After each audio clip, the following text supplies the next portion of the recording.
sommes battus depuis plusieurs années. Nous avons voulu que Lumumba soit commémoré comme tel, que cela puisse se passer de façon solennelle et que ici en Belgique, que les générations futures puissent savoir, avec cette plaque commémorative qui sera implantée ici, à la porte de Namur, qui est le lieu fréquenté par tous les Congolais, tous les Africains.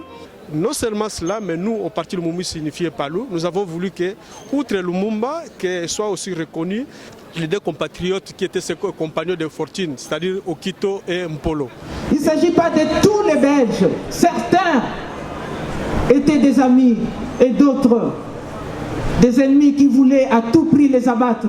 L'abattre lui, ainsi que tous ceux-là qui avaient les mêmes idées que lui. Et parmi les personnes qui avaient les mêmes idées que Lumumba, nous comptons la personne de Maurice Mpolo, qui était si jeune et dont je suis la fille. Aujourd'hui, c'est pour nous une fierté de voir le nom de Mpolo sur la plaque. Je vous remercie. Je vous remercie de venir si nombreux pour sceller une réconciliation qu'on attendait depuis si longtemps. Une réconciliation face à quelqu'un que le gouvernement belge a eu le courage en 2001, après l'enquête parlementaire, de reconnaître qu'ils ont une responsabilité sur son assassinat. Au cœur de Bruxelles, au cœur de Matongué, au cœur du quartier qui a accueilli les premiers étudiants africains venant à la maison africaine. C'est un témoignage fort du parcours et de l'engagement de cet homme qu'aujourd'hui nous voulons célébrer à travers le dévoilement de la plaque Patrice Emery Lumumba. Ce n'est pas une fin en soi, c'est une étape pour la reconnaissance de cette histoire commune qui nous lie la Belgique et le Congo. C'est un long combat qui a été mené par de nombreuses femmes, de nombreux hommes depuis des années pour faire reconnaître le parcours et faire reconnaître l'héritage de Patrice Emery Lumumba. Patrice Emery Lumumba, c'est le président d'honneur à titre posthume de notre parti. Donc il était compagnon de notre secrétaire général, le camarade Antoine Kizenga. Et voilà, aujourd'hui Kizenga est resté avec le flambeau, toujours allumé. Et si aujourd'hui on reconnaît Patrice Emery Lumumba, c'est notre fierté à nous tous en tant que lumumbistes. Et la fin tragique de Patrice Lumumba, qui avait enseigné à son peuple de redresser la tête face aux humiliations, aux injustices et aux discriminations, va marquer d'un deuil indélébile la mémoire de l'indépendance parmi les citoyens congolais. L'histoire coloniale nous a bon gré mal gré opposés et nous avons hérité de cette trop longue période une mémoire divergente, sinon conflictuelle.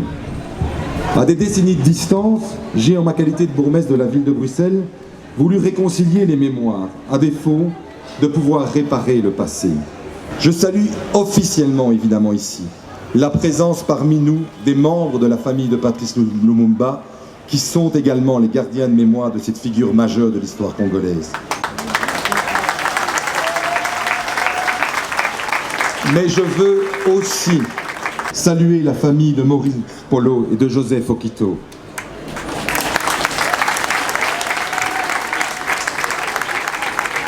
Compagnons de lutte, mais également martyrs aux côtés de Lumumba, leurs noms et leurs actions ne peuvent être oubliés.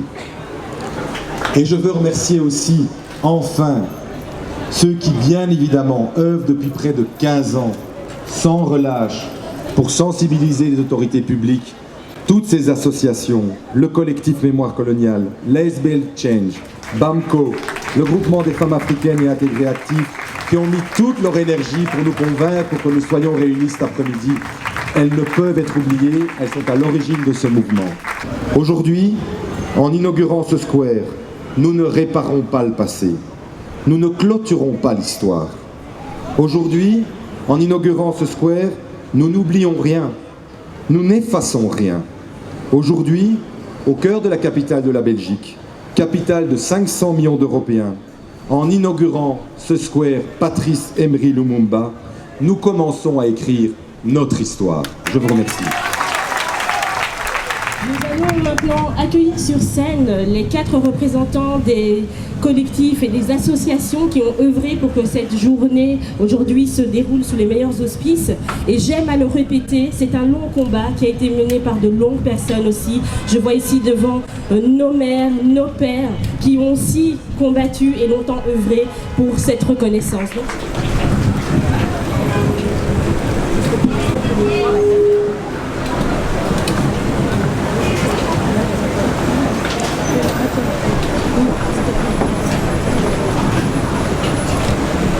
Que s'est-il passé pour que les autorités politiques belges qui hier ont voué Lumumba et ses compagnons aux gémonies consentent aujourd'hui à les honorer?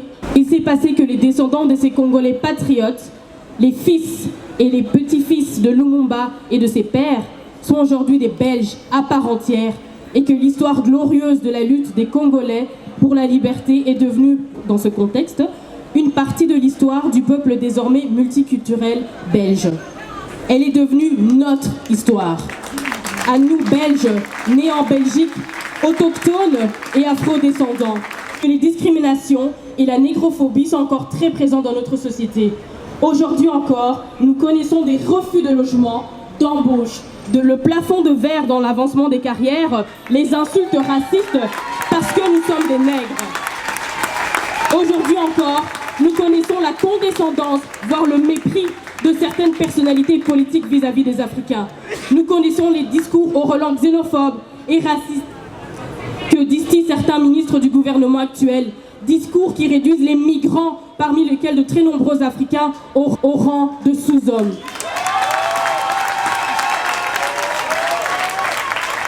Nous connaissons à travers les rapports des institutions comme UNIA, mais aussi par le travail de terrain des associations comme le MRAX ou encore Europe Belgium Diversity, que ces actes de racisme anti-noir ne baissent pas, bien au contraire.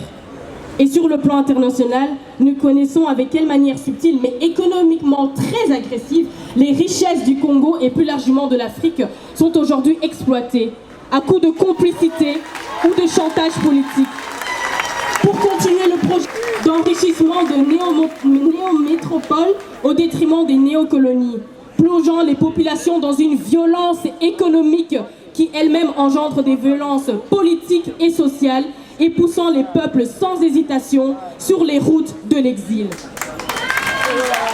Et nous savons, enfin, que le combat et le destin tragique de Lumumba et de ses compagnons Polo et Okito prennent ici tout leur sens.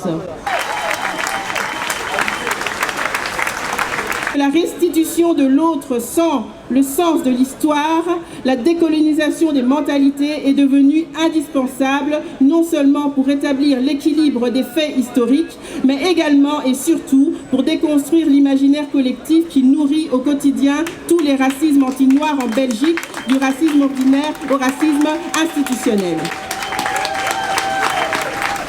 C'est à cette déconstruction que nous appelle cet après-midi le Square Lumumba, à revisiter le fait colonial, à le regarder sous l'angle de vue des combattants congolais de l'indépendance, à enfin se réconcilier avec l'aspiration universelle de tout être humain qu'est la liberté.